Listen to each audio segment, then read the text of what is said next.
Hello friends, welcome to Pavithra lifestyle. இன்னைக்கு நம்ம kid special snacks recipe தான் பார்க்க போகிறோம். Egg bytes.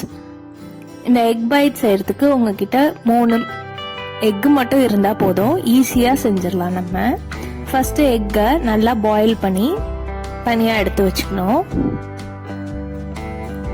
அந்த பாயில் பண்ண எக்கை இந்த மாதிரி கிரேட்டரில் வச்சு துருவி வச்சுக்கோங்க.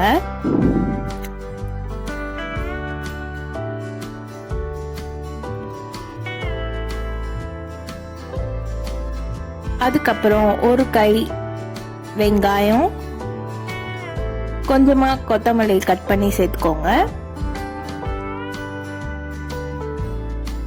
இதுக்கு தேவையான அளவு மட்டும் உப்பு,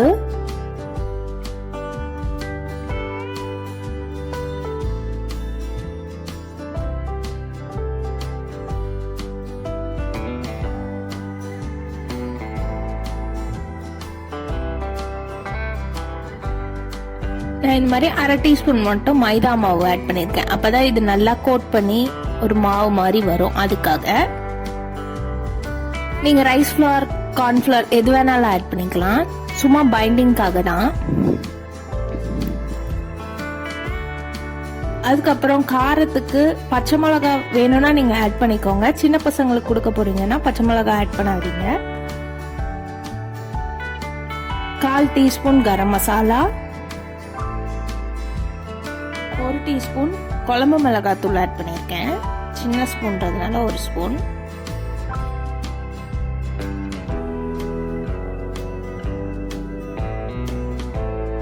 இது இல்லைன்றவங்க 1/2 டீஸ்பூன் ரெட் சில்லி பவுடரும் 1/2 டீஸ்பூன் கொரியாண்டர் பவுடரும் யூஸ் பண்ணிக்கோங்க. இதுக்கப்புறம் இதை லைட்டா பசைஞ்சு விட்டணும். சப்பாத்தி மாவு மாதிரி ஹார்டா பிசையக்கூடாது. ஃபிங்கர்ஸ் யூஸ் பண்ணியே நல்லா பிசைஞ்சு புடிச்சு பார்த்தா நல்லா பைண்ட் ஆகி வர மாதிரி இருந்ததுன்னா அந்த அளவுக்கு கொண்டு வந்தா போதும்.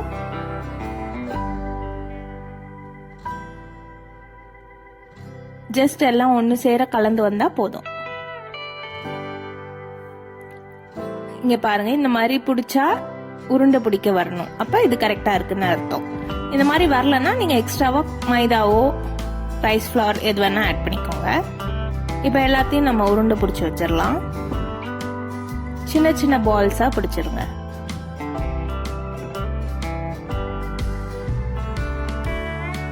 நான் இன்னைக்கு 3 முட்டை யூஸ் பண்ணி பண்ணதுல எனக்கு 15 பால்ஸ் கிடைச்சது.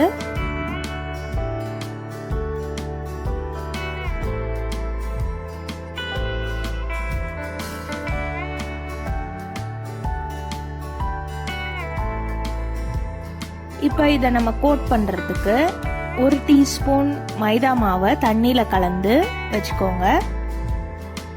இப்போ அந்த பால்ஸை அந்த மைதா டிப்ல முக்கி எடுத்துட்டு கோட் பண்றதுக்கு பிரெட் கிரம்ஸ்ல போட்டு எடுத்துடலாம்.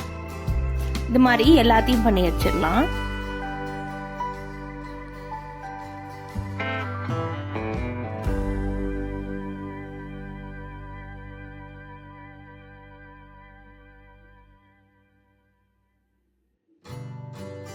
உங்களுக்கு டைம் இருந்தா 15 மினிட்ஸ் இதை ரெஃப்ரிஜரேட் பண்ணிக்கோங்க. ஃப்ரீசர்ல எல்லாம் வைக்க வேணாம், நார்மலா வச்சா போதும். இல்லைனாலும் பரவாயில்ல, அப்படியே டைரக்டா ஆயில் சூடானதும் இந்த பால்ஸ் ஒன்று எல்லாத்தையும் போட்டு கோல்டன் ப்ரௌன் ஆனதும் பொரிச்சு எடுத்துடலாம். மீடியம் ஃப்ளேம் வச்சு குக் பண்ணுங்க, அப்பதான் கரெக்டா இருக்கும். இல்லைன்னா தீஞ்சு போகும். இப்பதான் நம்ம சேனலை ஃபர்ஸ்ட் டைம் பாக்குறீங்கன்னா மறக்காம சப்ஸ்கிரைப் பண்ணிடுங்க.